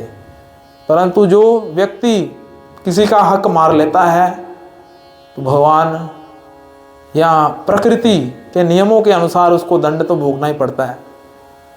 परंतु जो निष्काम भाव से सेवा करता है उसके लिए भगवान इतनी अनुकंपा करते हैं कि उसको सारे वैभव, सारी सृष्टि के जो भी धन संपत्ति है उसको प्रदान कर देते हैं, मांगे चाहे ना मांगे। तो इस प्रकार से नाभाग जी अयोध्या में जाकर एक कुटीर बना लेते हैं, वहाँ पर तपस्या करते हैं, अपने पिता की सेवा करते हैं और वेद पाठ करते हैं, अपने दैनिक त्रिकाल संध्या का पालन करते हैं। तो दोष दृष्टि जब तक हमारी नहीं जाएगी गुरु तत्व में, क्योंकि गुरु तत्व क्या है, अगर हम देखते हैं इस्कॉन में भी ये गुरु महाराज हैं, ये गुरु महाराज हैं, अगर हम उनको अलग अलग समझते हैं ना तो ये हमारी दोष दृष्टि है। परंतु जब हम उनको एक समझें, कोई भी गुरु है, कोई भी गुरुजन है जो वैष्णव आचार्य हैं, उनमें गुरु तत्व सबसे श्रेष्ठ होता है। गुरु तत्व को अगर हम देखते हैं कि उनका गुरु तत्व क्या है कि वो एक ही मैसेज देते हैं, कृष्णस्तु भगवान स्वयं, कि केवल परम भगवान कौन है, कृष्णा। तो प्रभुपाद जी के भी जितने भी डिसाइपल हैं, अगर हम उनमें शारीरिक रूप से भेद करें या प्रभुपाद जी को अगर हम शरीर समझते हैं तो ये भी दोष दृष्टि है, क्योंकि वो क्या है, प्रभुपाद जी कृष्ण कृपा मूर्ति, भगवान श्री कृष्ण की कृपा की मूर्ति हैं। इसीलिए उनके नाम के आगे क्या लगता है, कृष्ण कृपा मूर्ति। उनके शिष्यों के आगे भी जो है परम पूज्य लगता है कि उनकी जितनी भी पूजा की जाए वो कम है। तो उनकी पूजा कैसे होगी, उनके वचनों की पालना करके। अगर हम उनके वचनों का पालन करेंगे, उनके सिद्धांतों का पालन करेंगे, तो हमारी दोष दृष्टि जो है समाप्त हो सकती है। क्योंकि जब हम अपनी बुद्धि लगाना शुरू कर देते हैं ना कि ये गुरु महाराज देखिए जी, ये तो उबासी भी लेते हैं, ये तो हमारी तरह ही हैं, शरीर ही हैं, खाते पीते भी हैं और सोते भी हैं, परंतु जब हम उनके गुरु तत्व जो उनके अंदर विराजमान है उसको अगर हम दंडवत प्रणाम करें तो भगवान हमारे ऊपर अपना आशीष प्रदान करते हैं उनके माध्यम से। तो इसीलिए कहा जाता है, गुरु वंदना हम गाते हैं, गुरुदेव कृपा बिंदु दिया करोई दासे तृण पे खा अति दीना। तो गुरुदेव की कृपा से ही हम वो चीज़ें प्राप्त कर सकते हैं जो हमें संसार नहीं दे सकता। माता पिता की आज्ञा पालन से ही हम वो चीज़ें प्राप्त कर सकते हैं और गुरु महाराज की कृपा से वो चीज़ें प्राप्त कर सकते हैं जो हम सोच भी नहीं सकते। इसीलिए बार बार ऐसे गुरुजनों को प्रणाम करना चाहिए। और नवक जी सेवा में लगे रहते थे पिताजी की। कोई संपत्ति तो नहीं थी, परंतु उनके पिता की आज्ञा का पालन करने का जो उनका धर्म था वो बहुत ही पक्का था। तो एक बार पिता की आज्ञा से वो गिरास गोत्र के जो ऋषि थे वो वहाँ पर यज्ञ कर रहे थे। 6 दिन का उनका अनुष्ठान था। वो उत्तराखंड में यज्ञ कर रहे थे और उनके पिता को ज्ञान हो गया कि इस प्रकार से, क्योंकि वो त्रिकालदर्शी थे उनके पिताजी, साधारण तो नहीं थे। अंगिरस गोत्र के जो ब्राह्मण हैं वो वेदों का पाठ कर रहे हैं और 6ठे दिन के यज्ञ में उनको 2 मंत्र भूल जाएंगे। तो आप जा करके उनको वो मंत्रों का ज्ञान कराइए, क्योंकि आपको ने तो वेदों का अध्ययन किया हुआ है। आप क्षत्रिय होने के कारण जो है दान दक्षिणा भी नहीं मांग सकते और यज्ञ वगैरह अनुष्ठान वगैरह भी नहीं करा सकते। इसलिए वो किंचन रहते थे, इतना ज़्यादा धन नहीं था। केवल 2 वक्त की रोटी जो भी उनके भाग में आती है वो स्वीकार कर लेते। तो पिता की आज्ञा से वो चले जाते हैं और उत्तराखंड की ओर प्रस्थान करते हैं। और वैसा ही होता है, वहाँ पर उनको 2 मंत्र जो हैं 6ठे दिन के अनुष्ठान में वो भूल जाते हैं। तो पिता की आज्ञा ये भी थी कि जब भी जो भी उनका पात्र हैं वो स्वर्ण के हैं, वो आपको भेंट के रूप में दे देंगे। जब उनका यज्ञ संपन्न होगा वो आप उनको ले आइएगा, क्योंकि जैसे ही उनका यज्ञ संपूर्ण होगा वो सशरीर स्वर्गधाम को चले जाएंगे, स्वर्ग की ओर प्रवेश कर जाएंगे।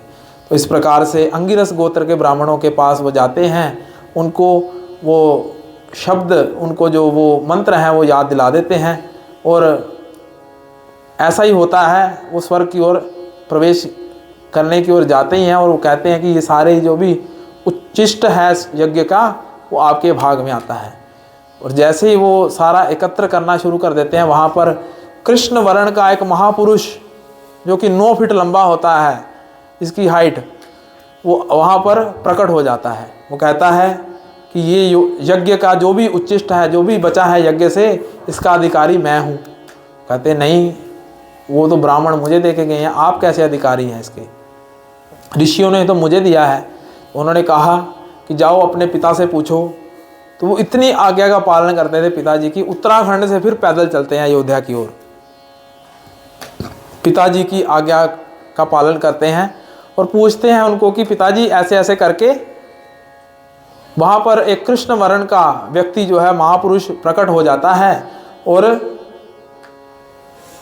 वो यज्ञ का उच्चिष्ट जो है मांगता है। पिताजी कहते हैं तुम बहुत ही भाग्यशाली हो कि तुम्हें भगवान शिव ने दर्शन दिए, चंद्रमौली भगवान आशुतोष जी ने दर्शन दिए हैं, तुम्हारे पर भगवान की असीम अनुकंपा है। बोले शंकर भगवान की जय।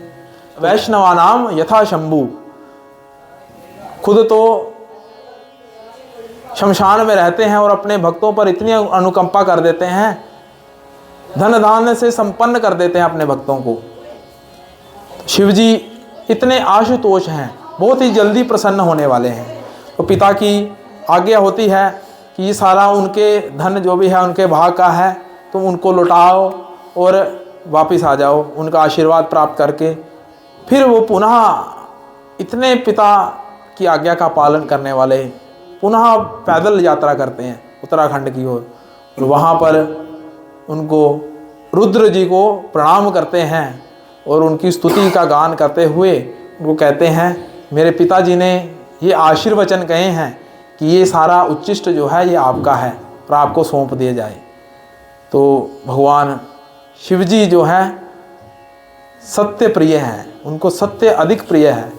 शिवजी अति प्रसन्न होते हैं, कहते हैं कि मैं तुम्हारे सत्यवादी धर्म से या पिता की आज्ञा से इतना ज़्यादा प्रसन्न हूँ कि तुम्हें मैं ब्रह्म ज्ञान दान में देता हूँ। तो पिता की आज्ञा का पालन करने का देखो क्या क्या फल मिल रहा है।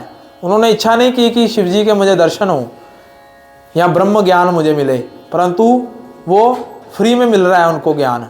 और फ्री में मिल रहे हैं उनके दर्शन, पिता की आज्ञा का पालन करने का इतना बड़ा फल। फिर वहाँ से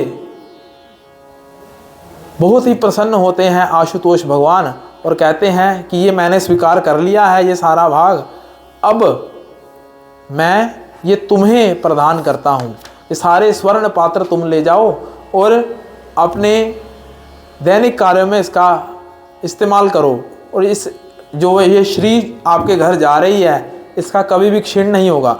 तुम्हारे भाइयों ने तुम्हारी संपत्ति जो धोखे से ली है उनका भले ही क्षीण हो जाए, परंतु ये संपत्ति कभी भी क्षीण नहीं होगी। इस प्रकार से बहुत ही प्रसन्न होते हैं आशुतोष भगवान और उनको एक और वरदान देते हैं कि आपके यहाँ महाभागवत पुत्र का जन्म होगा, जो कि अम्बरीश महाराज हैं और सप्त द्वीपों के वो केवल एक चक्र सम्राट होंगे। अम्बरीश महाराज आगे चल के उनकी दिव्य भक्ति होती है। हमने कथा श्रवण की हुई है वैसे अम्बरीश महाराज की, तो संक्षिप्त में सुनाने का प्रयास करेंगे। परंतु अति प्रसन्न होते हैं और सारी संपत्ति को लेकर पिता को अर्पित कर देते हैं। तो देखिए मातृ पितृ भक्त, इतना फल मिल गया पिता की भक्ति करने का, माता की भक्ति करने का, माता के चरणों के सेवा करने का, उनको इतनी सारी चीज़ें जो हैं बिना इच्छा किए फ्री में मिल गई। तो अगर हम अपने माता पिता की आज्ञा का पालन नहीं कर रहे तो हमारे से वो भी चीज़ें छिन जाएंगी जो हमें भगवान देना चाह रहे हैं। इसीलिए माता पिता की आज्ञा का पालन करना परम धर्म है। भले ही हम भक्ति कर रहे हैं परंतु माता पिता भी क्या है हमारे लिए, भगवत स्वरूप हैं। कहते हैं ना कि भगवान हर जगह उपस्थित नहीं हो सकता। तो मैं आपको ये पर्सनल अपना एक्सपीरियंस बताता हूँ। जब मैंने ये कथा का श्रवण किया, जैसे ही मैंने ये कथा का श्रवण किया तो मेरी ऐसी दृष्टि बन गई कि मुझे ऐसा अनुभव हुआ, इनर रियलाइजेशन, कि किसी बालक के साथ उनकी माता जा रही है रोड पर चलते हुए या किसी जगह पर चलते हुए। ऐसा मैंने दृष्टांत खुद अपनी आंखों से देखा। तो मुझे ऐसे लगा कि स्वयं भगवान श्रीमन नारायण ही उनके माँ के रूप में उस बालक की हेल्प करने के लिए उसके साथ जा रहे हैं। श्रीमन नारायण भगवान की जय। तो ऐसे ही अनुभव करना चाहिए। भगवान हर जगह उपस्थित नहीं हो सकते, परंतु वो किसको बनाते हैं, माँ को बनाते हैं, कि वो हर एक मुसीबत में, हर एक प्रॉब्लम में अपने बच्चे के साथ खड़ी होती हैं। भगवान ही उनको प्रेरणा देते हैं कि आप इसको ये चीज़ दिलवा दीजिए, ये इसके लिए, इस बालक के लिए ये कर दीजिए। तो उनके भगवान की इच्छा होती है तभी हमारे माता पिता के माध्यम से हमें वो चीज़ प्राप्त होती है।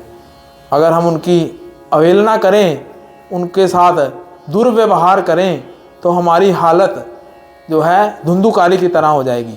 जो हमने कल कथा श्रवण की थी आत्मदेव और धुंधुकारी जी की। धुंधुकारी का क्या हाल होता है, वो प्रेत बन जाता है। जीवन भर माता पिता की आज्ञा का पालन नहीं किया और अंत में प्रेत योनि को प्राप्त हो जाता है।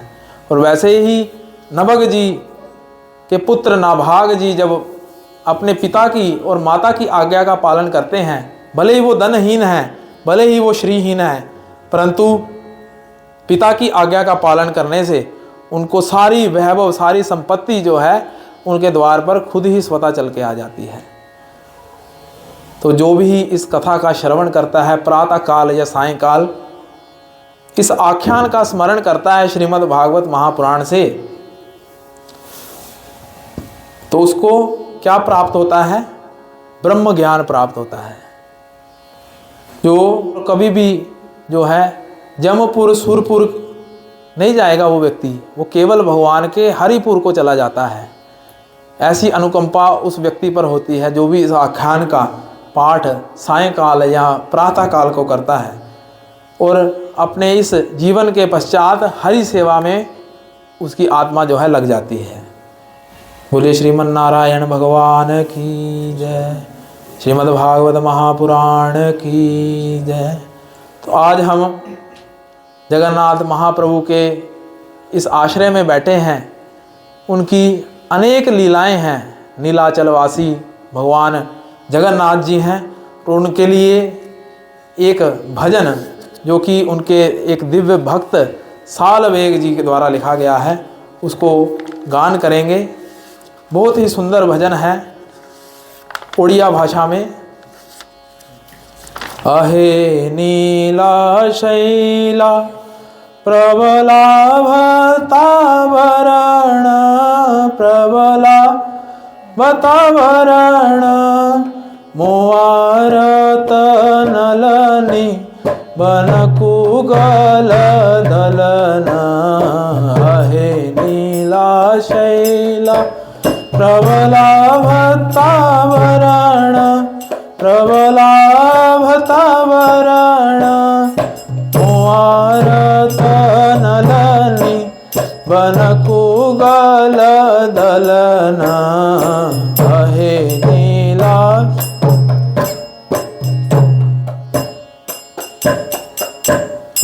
गजराज चिंता काला खाई गोर जलना। गजराज चिंता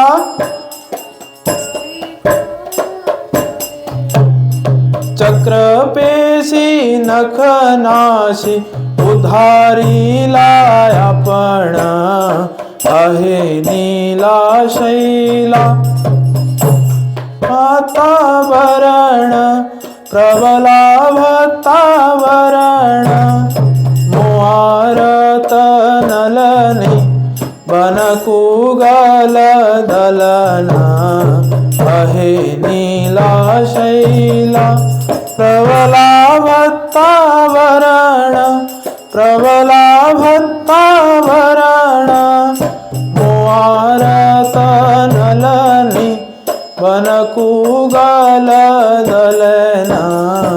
अहे नीला शैला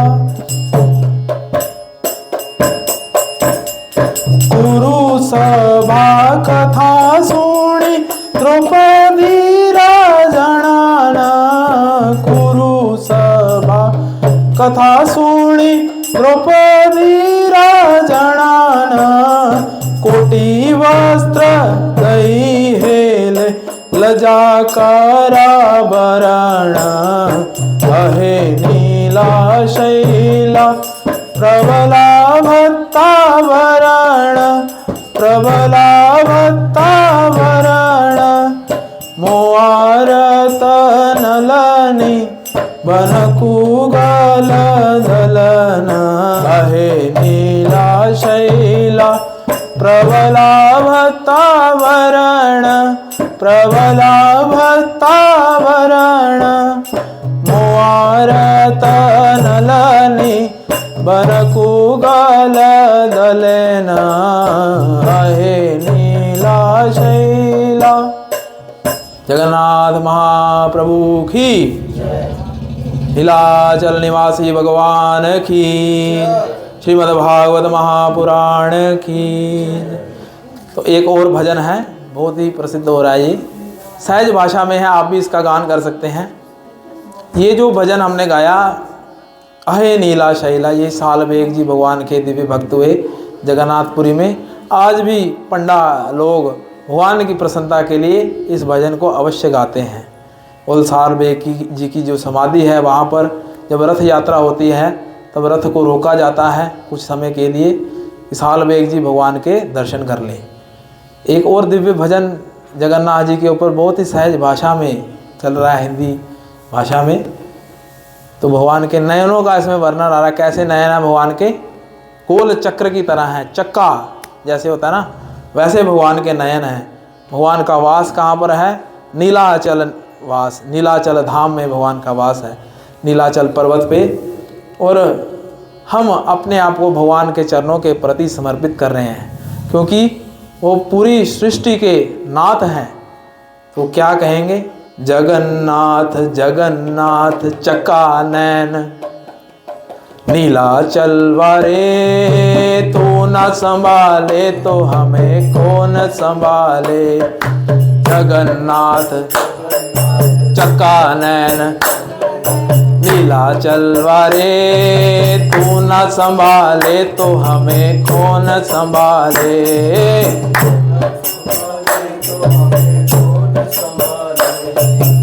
जगन्नाथ चकानैन नीलाचल वारे, तू न संभाले तो स्वामी कौन संभाले, तू न संभाल मेरी ये नैया है एक तेरे सहारे, मेरी ये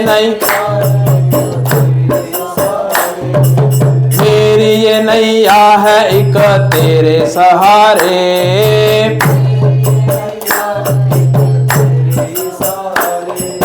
तू न संभाले तो स्वामी कौन संभाले, तू न संभाल जगन्नाथ जगन्नाथ चकानैन चकान नीलाचल वारे, तू न संभाले तो स्वामी कौन संभाले, तू न तुझे छोड़ जाऊं मैं किस किस के दवारे, तुझे छोड़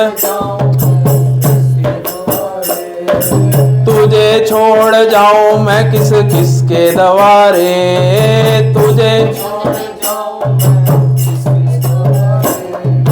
तू न संभाले तो स्वामी कौन संभाले, तू न संभाल। आप मौखिक रूप से तो गा रहे हैं पर ऐसे लग रहा है आपकी नैया जगन्नाथ जी के हवाले नहीं, अभी आपकी नैया आप खुद ही चला रहे हैं।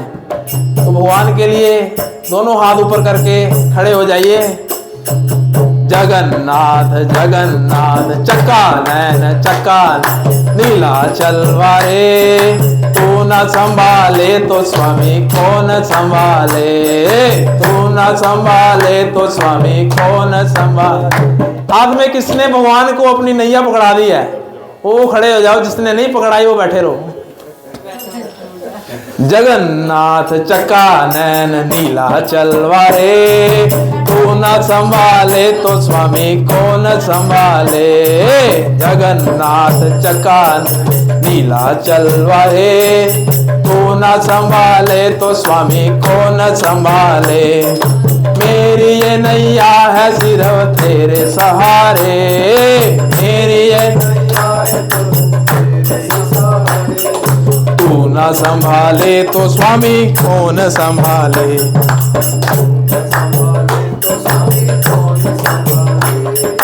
तू न संभाले तो स्वामी कौन संभाले।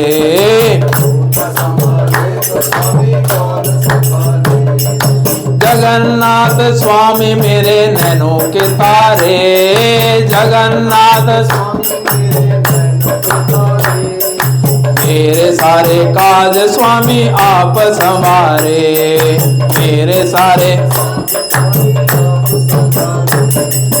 जगन्नाथ चकानैन नीलाचल वारे, तू न संभाले तो स्वामी कौन संभाले, तू न संभाल। जगन्नाथ स्वामी नयन पथगामी, जगन्नाथ नयन पथगामी भवतु मे, नयन पथगामी जगन्नाथ स्वामी नयन पथगामी, जगन्नाथ नयन पथगामी भवतु मे, नयन। हरे कृष्णा कृष्णा कृष्णा हरे हरे, हरे राम राम राम हरे हरे, हरे कृष्णा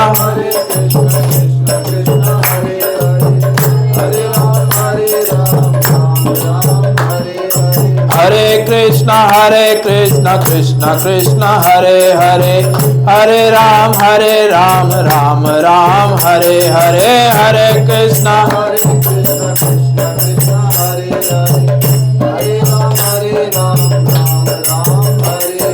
हरे कृष्ण कृष्ण कृष्ण कृष्ण हरे हरे, हरे राम राम राम हरे हरे, हरे कृष्ण कृष्ण कृष्ण हरे हरे, हरे राम राम राम हरे हरे, हरे कृष्ण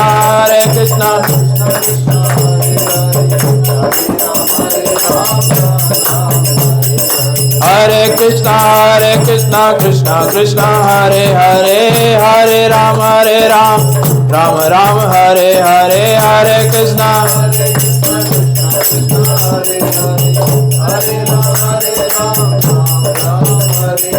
हरे कृष्णा कृष्णा कृष्णा हरे हरे, हरे राम राम राम हरे हरे, हरे कृष्णा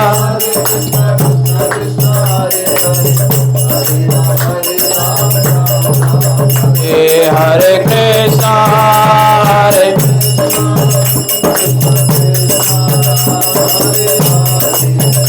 हरे राम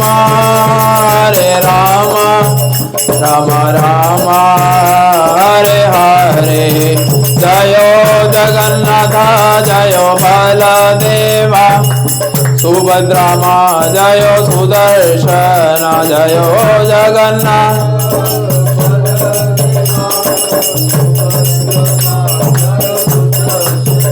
जयो जयो प्रभुपाद जयो शिला प्रभुपाद, जयो जयो प्रभुपाद,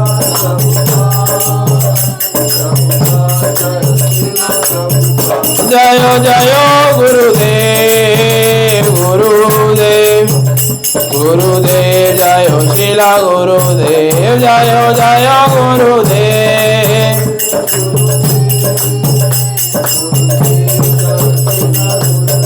निताई गौर हरि बोल निताई गौर हरि बोल निताई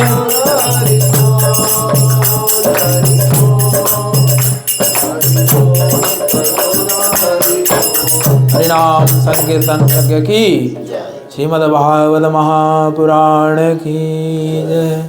नीलाचल निवासाय नित्याय परमात्मने बलभद्र सुभद्राभ्याम श्री जगन्नाथाय ते नमः।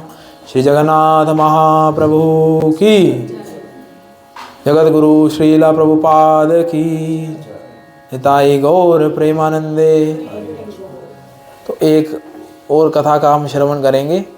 अम्बरीश महाराज जो कि भगवान के महाभागवत भक्त हुए हैं, उनको जैसे ही वरदान दिया शिवजी जी ने, फिर उनके पास जो है बहुत धन संपत्ति आ जाती है और उनके यहाँ बहुत ही भक्तिमयी भगवत परायण संतान उत्पन्न होती है, जो कि अम्बरीश के नाम से जानी जाती है, जिनका नाम पड़ता है महाराज अम्बरीश। सप्तद्वीपों के एक छत्र सम्राट होते हैं महाराज अम्बरीश। तो पूरा जीवन भगवान की सेवा में लगे रहते हैं। हम देखते हैं श्रीमद् भागवत में भी बताया गया है कि अपनी इंद्रियों को कैसे भगवान की सेवा में लगाना। तो वो उदाहरण अम्बरीश महाराज के जीवन चरित्र से ही आता है। कैसे? कानों से भगवान की हरि कथा का श्रवण करना, हाथों से भगवान के मंदिर का मार्जन करना, पैरों से भगवान के धाम की यात्रा करना, जीवा से भगवान के नाम का संकीर्तन करना, भगवान की कथा का गान करना और भगवान के नैवेद्य प्रसाद जो भगवान पर चढ़ा हुआ है उसको स्वीकार करना।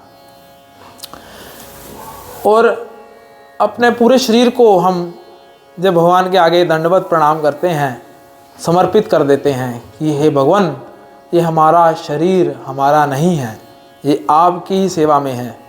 जीवेर स्वरूप होए नित्य कृष्ण दास। जब हम ये जान लेते हैं तो हम अपने स्वरूप को जानने की पहली पौड़ी को चढ़ लेते हैं। कि स्वरूप सिद्ध व्यक्ति वही है जो अपने आप को जान लेता है कि मैं भगवान का नित्य दास हूँ, भगवान की सेवा के लिए ही मेरा जन्म हुआ है, ना कि संसार की सेवा के लिए। इस प्रकार से चैतन्य महाप्रभु ने भी ये प्रकाशित किया कि जीवेर स्वरूप होए नित्य कृष्णदास। अम्बरीश महाराज जो कि भगवान के महाभागवत भक्त हैं, वो अपने पूरे सेवा से, दिन भर की सेवा से भगवान को प्रसन्न करते हैं। हालांकि वो एक छत्र सम्राट हैं, परंतु कुछ ही क्षण के लिए अपना राज मुकुट धारण करते हैं और पूरे दिन भगवान के श्री विग्रह की सेवा में लगे रहते हैं। इतनी सेवा करते हैं कि छोटी से छोटी सेवा वो बाहर नहीं जाने देते। भगवान के लिए प्रसाद भी खुद बनाते हैं। अगर हमें कोई अच्छा काम मिल जाए, कारोबार हमारा अच्छा चल पड़े, हम कहेंगे हमारा बिजनेस अच्छा चल रहा है, भगवान हमारे पास टाइम नहीं है आपको देने के लिए, हम आपकी सेवा नहीं कर सकते, चलो आज किसी और की ड्यूटी लगा देते हैं। अपनी पत्नी को कह देते हैं आज तुम सेवा कर देना, मैं आज कोई मेरा बिजनेस डीलिंग है वहाँ पर मुझे जाना है, आज आरती तुम कर देना, आज भगवान को स्नान तुम करा देना। परंतु अम्बरीश महाराज ऐसा व्यक्तित्व बिल्कुल भी नहीं थे। वो एक छोटी से छोटी सेवा भी, भगवान के मंदिर का मार्जन करने की सेवा भी किसी को नहीं दे के राजी थे।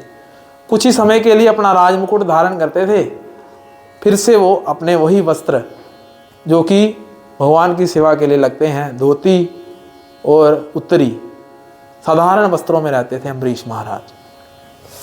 अम्बरीश महाराज का इतना ज़्यादा व्यक्तित्व आता है भागवत में, ऐसा व्यक्तित्व है उनका कि जब उनको पता चला कि ये आटा जिससे हम भगवान के लिए रोटी बनाते हैं ये कहाँ से आता है, अपने मंत्रियों को पूछते हैं तो वो पूछते हैं कि चक्की से आता है ये आटा। वहाँ पर एक व्यक्ति जो है चक्की पीसता है, तो कहते हैं कि ये चक्की वो व्यक्ति पीसता है, तो ये सेवा भी मुझे मिलनी चाहिए। क्या करते हैं वो, अपने घर में मंत्रियों को कहते हैं कि जा आके चक्की ले आओ, मैं खुद आटा पीसूंगा। सप्तद्वीपों का एक छत्र सम्राट भगवान के लिए चक्की पीस रहा है और चक्की पीसते पीसते उसको पसीना आ जाता है और शंख चक्र गदा पद्मधारी श्रीमन नारायण उसके पीछे आके उसको पंखा करना लगते हैं। तो वो देख लेता है कि भगवान आ गए हैं, भगवान आप मेरी सेवा क्यों कर रहे हैं, उल्टा मुझे आपकी सेवा करनी चाहिए। तो कहते तुम भी तो इतने बड़े महाराज हो, तुम अपना कार्यभार छोड़ के मेरी सेवा में लगे हुए हो, मेरा भी फर्ज बनता है कि मैं भी तुम्हारी सेवा करूं। कहते भगवान आप अपने जाइए, अपने मंदिर में विराजमान हो जाइए, आपका भोग तैयार होगा, आप वहाँ पे बैठिए। भगवान को ऐसे कह देते हैं। भगवान से सेवा नहीं लेना चाहते। जो भक्तों का एटीट्यूड होता है, कभी भी भगवान से सेवा नहीं लेना चाहता। जो भौतिक लोग हैं वो मन्नतें मांगते हैं, माँ मुरादे पूरी कर दे, हलवा पूड़ी बंटवाऊंगी। लोग नवरात्रि रखते हैं, ये माता रानी हमारे पर कृपा कर दीजिए, हमारा ये काम बना दीजिए, हम आपके वैष्णो देवी आएंगे यात्रा करने, वहाँ पर हलवा पूड़ी बंटवाएंगे। मतलब क्या ये सौदेबाजी कर रहे हैं, आप डीलिंग कर रहे हैं भगवान के साथ में। तो जो देवी देवता हैं वो उनकी तो ड्यूटीज़ हैं कि उनको देना ही पड़ता है, परंतु हमें भगवान की सेवा के बदले कुछ नहीं मांगना चाहिए। निष्काम भाव से अगर हम भगवान की भक्ति करेंगे तो भगवान अतिशय प्रसन्न होते हैं। हमारी चेतना जब भगवत परायण हो जाती है तो हम सेवा के बदले कुछ नहीं मांगते, पूरी तरह से भगवान को समर्पित रहते हैं। और वैसे ही अम्बरीश महाराज का जीवन भी ऐसे बीत रहा था। उन्होंने एक अनुष्ठान किया, 1 वर्ष तक द्वादशी परायण एकादशी व्रत का अनुष्ठान। तो जब वो अनुष्ठान पूरा होना था तो कई ब्राह्मणों को बुला करके सैकड़ों गायें दान की। जब अनुष्ठान पूर्ण हो गया, 3 दिन तक उन्होंने व्रत रखा कार्तिक मास में ये गाय एकादशी का पारण करने के लिए। और वहाँ पर दुर्वासा मुनि प्रकट हो जाते हैं। दुर्वासा मुनि अतिथि के रूप में आते हैं बिना बताए। तो पारण का समय होता है तो कहते हैं कि मुझे अपनी त्रिकाल संध्या करने जाना है, राजन आप मेरे लिए कुछ क्षण प्रतीक्षा कीजिए। तो ब्राह्मण वहाँ खड़े होते हैं। तो पारण का समय निकला जा रहा है। एकादशी व्रत में ये इम्पोर्टेंट है कि पारण हम समय से कर लें। एकादशी व्रत की बहुत महिमा है।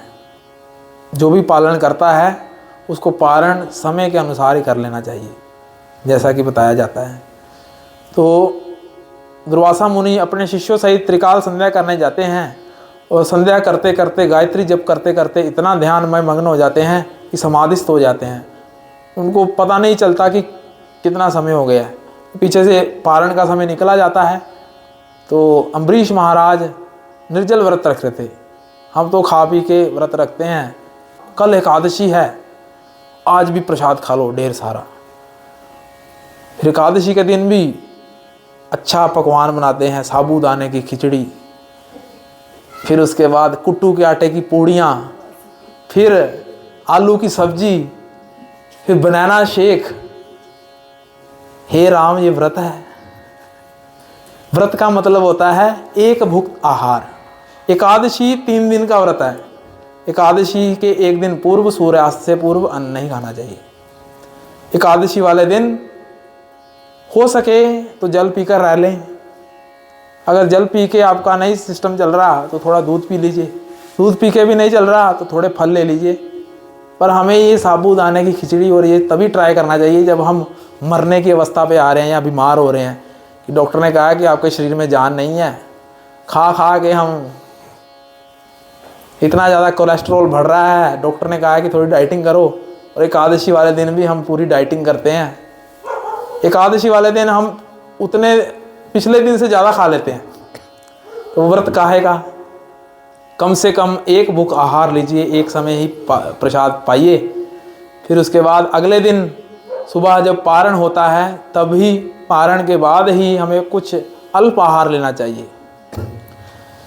इस प्रकार से ब्राह्मणों को दान करके कई सैकड़ों गायें, और गायों को ऐसे दान किया अम्बरीश महाराज ने, गायों के जो सिंग हैं उसके ऊपर स्वर्ण से कवर किए हुए हैं, सोना लगा हुआ उनके सिंगों पे। उनके पैरों के खुरों में चांदी लगी हुई है। सैकड़ों गायों के सिर पे सोना और चांदी। आजकल तो सोने का रेट ही बहुत तेज हो गया है। कोई 1 ग्राम लेना चाहे तो कितना हो गया है, 13,000 के आसपास। तो चांदी भी चांद तक पहुंच चुकी है। तो उन्होंने इतना ज़्यादा दान किया, इतने दानशील राजन। उन्होंने ब्राह्मणों को संतुष्ट किया, और दुर्वासा ऋषि वहाँ प्रकट हुए थे तो उनकी भी आज्ञा का पालन करने के लिए उन्होंने कहा कि ब्राह्मणों, आप मुझे बता सकते हैं कि क्या मैं सल्यूशन करूँ इसका। उन्होंने कहा कि आप केवल जल पी करके अपना पारण कर लीजिए। जल पी करके वो पारण कर लेते हैं, ब्राह्मणों की आज्ञा का पालन करते हैं राजन। जैसे ही दुर्वासा मुनि अपनी समाधि से उठते हैं, उनको पता चल जाता है, त्रिकालदर्शी तो वो होते ही हैं। तो सुदर्शन जी जो हैं अम्बरीश महाराज की रक्षा के लिए भगवान ने नियुक्त कर रखे थे, क्योंकि वो एक छत्र सम्राट है ना, कहीं से भी उन पर अटैक हो सकता है। फिर भी वो अपने साथ अपने मंत्री को नहीं रखते थे। मंत्रियों को कहते थे बाहर खड़े हो जाओ, मुझे भगवान की सेवा करनी है। तो भगवान उनकी रक्षा के लिए, कहते हैं ना, राखे कृष्ण मारे के और मारे कृष्ण राखे के। जिसकी रक्षा स्वयं कृष्ण करते हैं उसको कोई नहीं मार सकता, और इसको स्वयं कृष्ण मारना चाहते हैं उसकी रक्षा संसार का कोई व्यक्ति नहीं कर सकता। तो उन्होंने चक्र नारायण श्री सुदर्शन जी अम्बरीश महाराज की सेवा में नियुक्त कर रखे थे। जैसे दुर्वासा मुनि आते हैं, क्रोध में आग बबूले हुए होते हैं, तुरंत ही श्राप दे डालते हैं, बिना सोचे समझे कि तुमने मेरे बिना पूछे तुमने मुझे बिना संतुष्ट किए, बिना प्रसाद दिए पारण कर लिया। श्राप देने के लिए वो अपनी जटा से एक बाल उखेड़ते हैं, वहाँ से कृत्या नाम की राक्षसी उत्पन्न हो जाती है। और जैसे ही कृत्या नाम की राक्षसी उत्पन्न होती है तो सूर्य नारायण से भी तेजस्वी जो है सुदर्शन भगवान के जो आयुध हैं सुदर्शन चक्र, उनसे इतना तेज निकलता है कि वो कृत्या जो है जल के भस्म हो जाती है। बोले श्रीमन नारायण भगवान की जय, बाल कृष्ण लाल की जय। तो ये है भक्तों पर भगवान की अनुकंपा। फिर सुदर्शन चक्र जी को आ जाता क्रोध कि इसने भगवान के भक्त के ऊपर ऐसा दुर्व्यवहार किया इस दुर्वासा ने कि ब्रह्म हत्या जैसे पाप को भी टाल सकती है हमारी भक्ति। अगर हम अच्छे से भक्ति करते हैं तो हमारी ब्रह्म श्राप और ब्रह्म हत्या से भी हम बच सकते हैं। पर वो भक्ति कैसी होनी चाहिए? अहेतु की अप्रतिहता, यानी उसमें कोई हेतु नहीं होना चाहिए, निष्काम होनी चाहिए भक्ति। हम भगवान की भक्ति कर रहे हैं, हमारी कोई कामना नहीं है, सेवा कर रहे हैं हम। ये नहीं कि भक्ति भी कर रहे हैं हमारे अकाउंट में पैसा आता रहे, इतना लगेगा प्रभु जी आप दीजिए, थोड़ा डोनेट कीजिए, टेंपल बन रहा है, 1 लाख तो दे ही दीजिए कम से कम, आपका करोड़ों का बिजनेस है।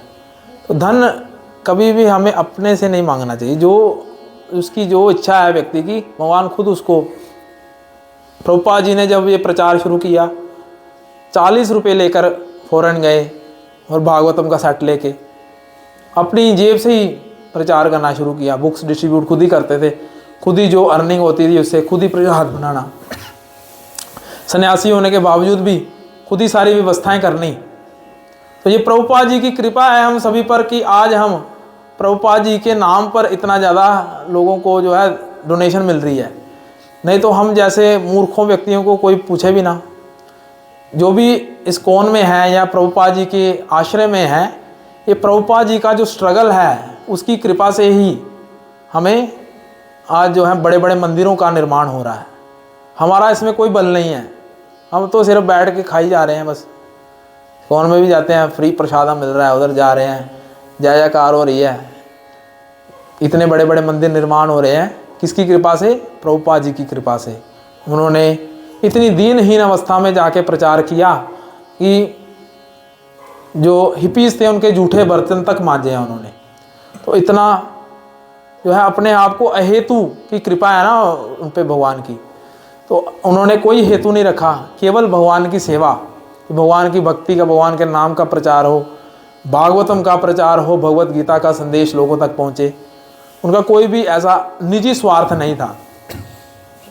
तो इस प्रकार से जब हम अपना निजी स्वार्थ त्याग करके भगवान की सेवा करते हैं तो भगवान हम पर अवश्य है अनुग्रह करते हैं। तो दुर्वासा मुनि भागे, इतना तेज था चक्र नारायण जी का, भागे इंद्रलोक की ओर कि मेरी रक्षा करो। इंद्रलोक से ब्रह्मलोक, फिर शिवपुरी, फिर शिवपुरी से वैकुंठ लोक की ओर जाते हैं। भगवान कहते हैं अहम भक्त पराधीन हूँ, कि मैं भी अपने भक्तों के पराधीन हूँ, मेरा अपना कोई अपनी स्वतंत्र कोई इच्छा नहीं है, मैं अपने भक्तों के अधीन हूँ। तो तुम जाओ दुर्वासा मुनि, मेरे उसी भक्त से प्रार्थना करो, उनसे ही याचना करो कृपा की, तभी तुम्हारे ये जो है चक्र नारायण ये शांत होंगे। तो दुर्वासा मुनि को 1 वर्ष लग जाता है ये सारी यात्रा करने में, क्योंकि शिवपुरी, ब्रह्मलोक या वैकुंठ इतने पास तो है नहीं। तो 1 वर्ष तक अम्बरीश महाराज भूखे बैठे रहते हैं, जल ही ग्रहण करते हैं, बस जल पी करके, कोई अन्न ग्रहण नहीं करते। इतना ज़्यादा दीन अपने आप को समझते हैं। तृणादपि सुनिचेन तरोरपि सहिष्णु नाम अमानिना मान देना कीर्तनिया सदा हरि। तृण से भी अपने आप को नीचे समझते हैं। हालांकि वो 7 द्वीपों के एक चक्र सम्राट थे, कुछ भी कर सकते थे, भगवत भक्त भी थे, भगवान की उन पर असीम अनुकंपा थी, परंतु उन्होंने ब्राह्मण का अपमान ना हो ऐसा उन्होंने चेष्टा की कि भोजन ग्रहण नहीं किया 1 वर्ष तक। दुर्वासा मुनि जब आते हैं तो कहते हैं भगवान मैं आपकी ही राह निहार रहा था कि कब आप आएंगे और मैं आपको भोजन कराऊंगा, फिर मैं प्रसाद पाऊंगा। तो कहते हैं यार पहले ये जो सूर्य चक्र नारायण भगवान हैं, सुदर्शन चक्र जी, इनको शांत करो, मेरे तो बहुत ही शरीर जल रहा है इनकी वजह से।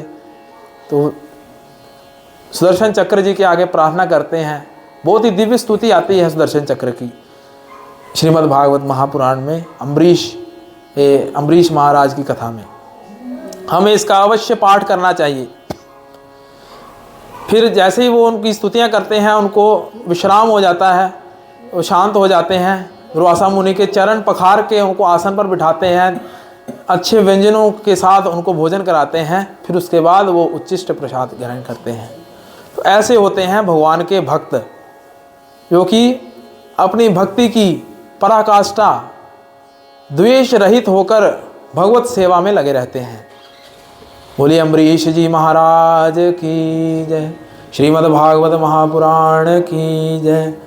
तो आज हम इस द्वितीय दिवस की कथा में यहीं पर आज विश्राम देते हैं। कल बहुत ही महत्वपूर्ण दिवस है, क्योंकि कल है भगवान का प्राकट्य, श्री कृष्ण प्राकट्य, गोवर्धन परिक्रमा और कथा का विश्राम। तृतीय दिवस की जो ये कथा थी, आज इसके द्वितीय दिवस को हम विश्राम देते हैं।